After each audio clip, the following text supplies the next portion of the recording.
وعلیکم فرینڈز، آج ہم بات کریں گے ماں کے بارے میں۔ پہلی بات کہ ماں کے لیے تو کوئی الفاظ ہی نہیں۔ ماں ہی وہ پہلی ذات ہے جو اس ننھے وجود تک رسائی رکھتی ہے، جو اللہ کا کلمہ پڑھ کر اس دنیا میں آتا ہے، جو اس کا خالص ہوتا ہے کہ خود اللہ نے اس سے اپنے وحدانیت کا عہد لیا ہوتا ہے۔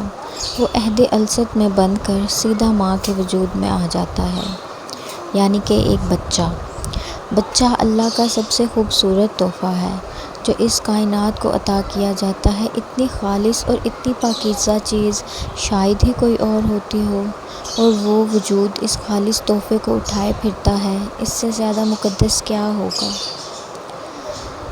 ہر عورت ماں نہیں ہوتی، کسی کو صرف ماں نام کی عورت ملتی ہے، ایسی عورت جس کے دل میں اخلاص نام کی کوئی چیز نہیں ہوتی، وہ ماں نہیں ہوتی۔ ماں وہ ہوتی ہے جس کے دل میں ممتا ہوتی ہے۔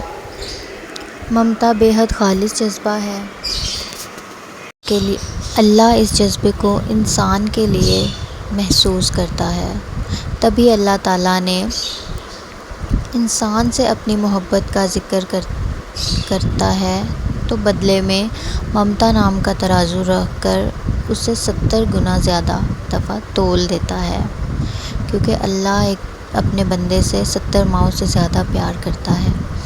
اللہ کی اس محبت کا 1 گنا بھی جس کے دل میں ہو، بس پھر وہی ماں ہے۔ ایک عورت کی گود میں جب بچہ آتا ہے تو اس پر ولیوں اور نبیوں جتنی ذمہ داری عائد ہوتی ہے، ایک ایسا فرض جس میں غلطی کی گنجائش نہیں۔